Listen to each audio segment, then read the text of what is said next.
कहानी की शुरुआत में किंग ऑफ टॉर्चर जिसका नाम जॉन है उसे दिखाया जाता है। तभी वो अपने डॉक्टर से मिलने के लिए जाता है। उसका डॉक्टर उसे बताता है कि उसे ब्रेन कैंसर है, उसके पास ज़्यादा समय नहीं है, बहुत जल्दी उसकी मौत होने वाली है। इससे वो बहुत ज़्यादा परेशान हो जाता है। फिर डॉक्टर से मिल करके जब जा रहा होता है तभी वो एक लड़के को देखता है जो एक पेशेंट के पास से घड़ी चोरी कर रहा होता है, जिसको देख करके उसे बहुत ज़्यादा गुस्सा आता है। और फिर वो उस लड़के के बारे में सोच रहा होता है और तभी हम उस लड़के को बंधा हुआ देखते हैं। यहाँ पे जॉन उसे समझाता है, उसे बताता है कि तुम्हारी जान बचाने का मैं तुम्हें एक मौका देता हूँ। तुम्हारे दूसरे हाथ में एक बटन है और तुम्हारी सारी उंगलियां जो बंधी हुई है, तुम्हें उस बटन से अपनी सारी उंगलियों को तोड़ना होगा। अगर तुमने 3 मिनट के अंदर ये काम नहीं किया तो तुम्हारे आंखों में जो पाइप लगा है उससे तुम्हारी आंख खींच ली जाएगी और उसके बाद तुम्हारी जान भी चली जाएगी। और यहाँ पे वो लड़का जब अपनी पहली उंगली को तोड़ता है उसे बहुत ज्यादा दर्द होता है, दूसरी उंगली को तोड़ता है उसे और ज्यादा दर्द होता है और इसके बाद उसका टाइम खत्म हो जाता है। फिर उसकी दोनों आंखें खींच ली जाती है जिससे उस लड़की की जान चली जाती है। फिर प्रेजेंट समय का सीन दिखाया जाता है जहाँ हमें पता चलता है कि जॉन ने ये सब कुछ अपने दिमाग में सोचा था उस लड़की को पनिशमेंट देने के बारे में, क्योंकि उस लड़की ने उस पेशेंट की घड़ी वापस रख दी थी जॉन को देख करके, इसलिए जॉन ने भी अपना इरादा बदल दिया था, मतलब उसको सजा नहीं देने वाला था। फिर जॉन अपने दोस्त से मिलने के लिए जा रहा होता है जहाँ पे उसका दोस्त उसको देख करके बोलता है, जॉन तुम्हारी हालत पहले से बहुत ज्यादा खराब दिख रही है। यहाँ पे जॉन अपने दोस्त से पूछता है कि तुम्हारा कैंसर कैसा है, मतलब उसके दोस्त को भी कैंसर था, लेकिन यहाँ पे जॉन का दोस्त उसे बताता है कि अब वो पहले से ठीक हो चुका है। तभी ये बात सुनकर जॉन हैरान हो जाता है। यहाँ पे वो पूछता है तुमने अपना इलाज कहाँ करवाया। तभी यहाँ पे जॉन का दोस्त उसे बताता है कि मैंने अपना इलाज नॉर्वे में करवाया है। उसे एड्रेस देता है, फ़ोन नंबर भी दे देता है। इसके बाद जॉन वहाँ के डॉक्टर से कांटेक्ट करता है जहाँ पे डॉक्टर एलिसा जॉन को बताती है कि हम ये सब इलाज गवर्नमेंट से छुप के करते हैं, क्योंकि जितने भी कैंसर पेशेंट होते हैं और जितने भी डॉक्टर होते हैं उनके ऊपर सरकार बहुत ज़्यादा टैक्स लगाती है जो कि आदमी पे नहीं करने सकता है और अपना इलाज भी ठीक से करवा नहीं पाता। इसीलिए हम छुप के करते हैं जिससे आम आदमी को हम बचा सके और हमारा इलाज से अधिकतर लोगों की जान बची है। और ये सब सुनने के बाद जॉन बहुत ही ज़्यादा खुश हो जाता है। यहाँ पे एलिसा उसे बताती है कि आपको सबसे पहले $2.5 लाख हमारे अकाउंट में जमा करना होगा, फिर आपको मॉरिशस आना होगा जहाँ पर ही हमारा ड्राइवर आपको आ करके ले जाएगा। यहाँ पर ही उसके अकाउंट में जॉन पैसे जमा कर देता है। अगले दिन वो मॉरिशस चल जाता है जहाँ पर ही ली नाम का एक ड्राइवर आता है, उसे रिसीव करके लेके चला जाता है और जॉन को एक बंगले के पास छोड़ के चला जाता है। इसके बाद वहाँ पर ही ओला नाम की एक लड़की आती है जो जॉन के सामान को ले करके वहाँ से चली जाती है। इसके बाद जॉन एलिसा से मिलता है जहाँ पे एलिसा उसे पूछती है कि आप क्या काम करते हैं। तभी जॉन बताता है कि मैं एक इंजीनियर हूँ, मैं लोगों का काम तमाम करता हूँ, उनकी हर तरह के काम को ख़त्म करता हूँ। यहाँ पर ही एलिसा उसके अपनी टीम के सारे लोगों से मिलाती है। उसकी टीम में doctor Max, doctor Frank, doctor Kat रहते हैं। यहाँ तक कि एलिसा एक पेशेंट से भी मिलाती है जो कि खुद ही एक डॉक्टर होता है और उसका भी कैंसर था। उसका इलाज भी एलिसा उसके ग्रुप ने किया था और वो भी पूरी तरीके से ठीक हो जाता है।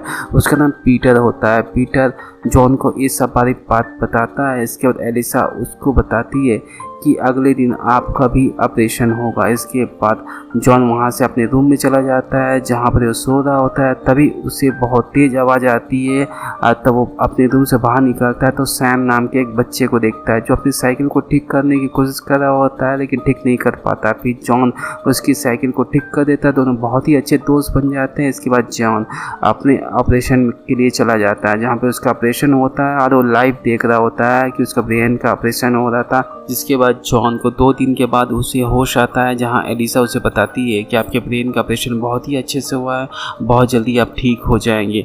और इसके बाद जॉन वहां से चला जाता है जहां पे कुछ दिनों के बाद वो जब एलिसा के पास आता है तब वो देखता है कि एलिसा का घर काफ़ी टूटा फूटा था। यहाँ तक कि जहाँ उसका ऑपरेशन हुआ था वो जगह भी टूटी फूटी थी। उसे एक वीडियो मिलता है जहाँ पर वो उसी वीडियो को देखता है जो अपने ऑपरेशन के समय वो देख रहा होता है। दरअसल वो रिकॉर्डेड वीडियो थी जो एलिसा उसके ग्रुप के सारे लोग आदमियों को बेवकूफ़ बनाने के लिए आदमी को दिखाते हैं और उसी के ज़रिए वो पैसा लूट करके वहाँ से चले जाते हैं।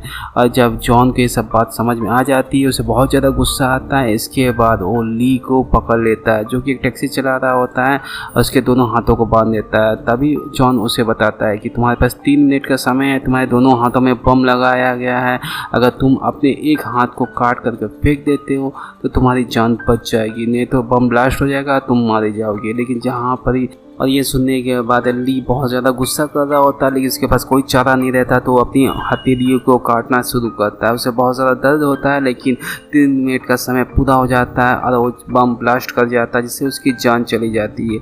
इसके बाद हम जॉन को देखते हैं जो अपने गैंग के सारे लोगों को कॉल करता है और बोलता है कि यहाँ पर आओ, तुम्हारी ज़रूरत है मुझे। इसके बाद हम कैट को देखते हैं जो एक बार में रहती है और एक आदमी आता है जो कि मास्क पहना रहता है, उसे उठा करके ले जाता है। और इसके बाद हम फ्रैंक को देखते हैं जो सफाई कर रहा होता है, फिर उसे भी कोई मास्क पहना हुआ आदमी आता है, उसे पकड़ के ले जाता है। फिर हम ओला को देखते हैं जो बाथरूम से बाहर निकलती है और उसके ऊपर भी हमला होता है और उसका भी किडनैप हो जाता है। इसके बाद हम एलिसा को देखते हैं जो कुछ और लोगों को बेवकूफ़ बनाने की तैयारी कर रही होती है, फ़ोन में बात कर रही होती है और पैसा रख रही होती है। तभी उसे बहुत अजीब आवाज़ सुनाई देता है। उस आवाज़ की जब पीछे जाती है तो वो देख करके डर जाती है। फिर वहाँ से निकल के जब कार में भाग रही होती है तभी जॉन उसके गर्दन पे हमला करता है जिससे वो बेहोश हो जाती है। कुछ समय के बाद एलिसा उसको ग्रुप के सारे लोगों की नींद खुल जाती है और एलिसा देखती है कि उसके हाथ पैर बंधे हुए रहते हैं। तभी एलिसा जॉन को बोलती है कि तुम ऐसा क्यों कर रहे हो। तभी जॉन बोलता है कि तुम इंसानियत के नाम पे धब्बे हो, तुम बीमारी के नाम पे लूट मार मचा के रखे हो, जो इंसान मर रहा है उसे तुम और मारने की कोशिश कर रहे हो, तुम्हें तो सज़ा मिलना ही चाहिए। इसके बाद जॉन उन सभी को बोलता है कि तुम्हें अपनी जान बचाने का मैं एक मौका ज़रूर दूंगा।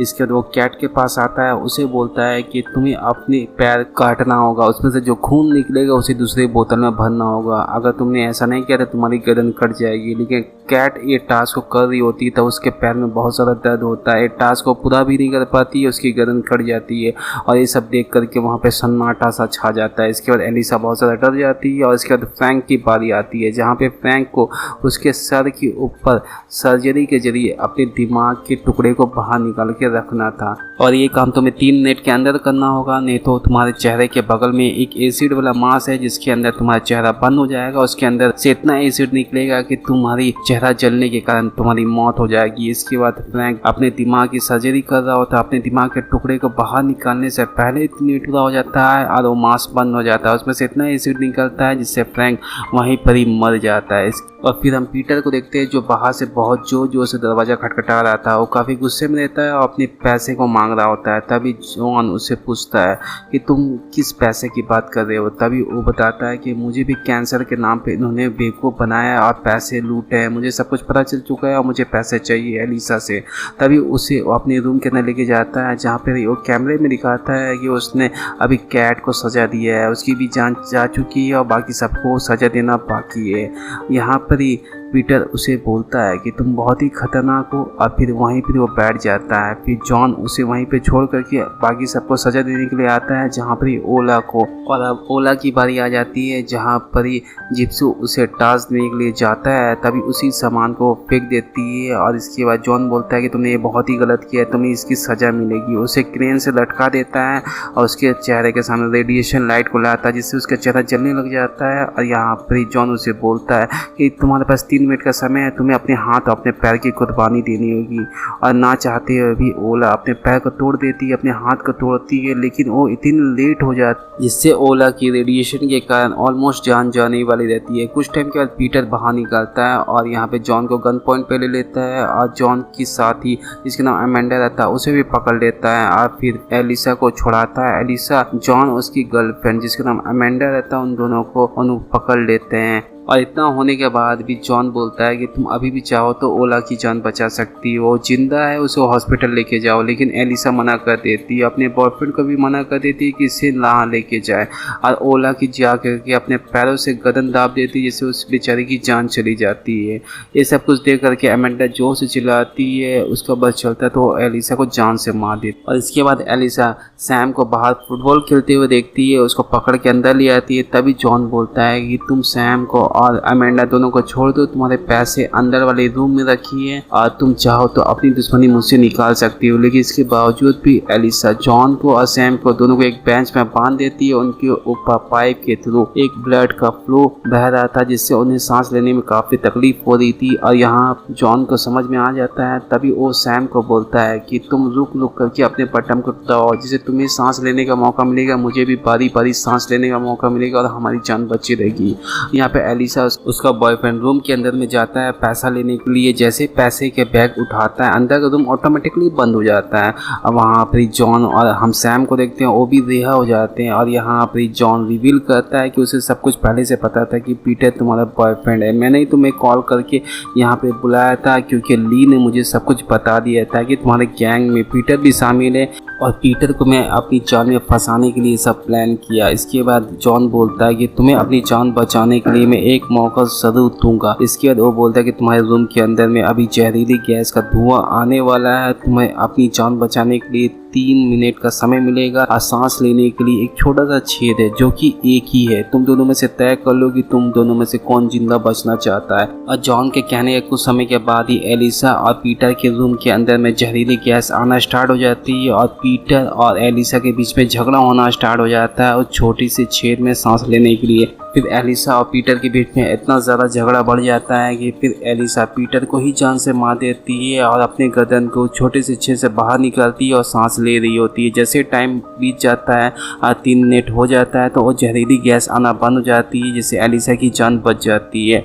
यहाँ जॉन सब कुछ देख रहा होता है लेकिन वो चाह करके भी कुछ नहीं कर सकता क्योंकि ये नियम उसी ने बनाया था। वो किसी भी इंसान को अगर कोई टास्क देता है और वो टास्क वो पूरा कर देता है तो वो चाह करके भी उसको नहीं मारता, लेकिन जो उसका टास्क पूरा नहीं करता उसे वो जिंदा छोड़ता भी नहीं है। और इसी तरह इस कहानी का इस फिल्म का अंत होता है। उम्मीद करते हैं फिल्म आपको अच्छी लगी होगी, तो प्लीज चैनल को सब्सक्राइब, वीडियो को जरूर लाइक करें। मिलते हैं अगले वीडियो पर, तब तक के लिए थैंक यू।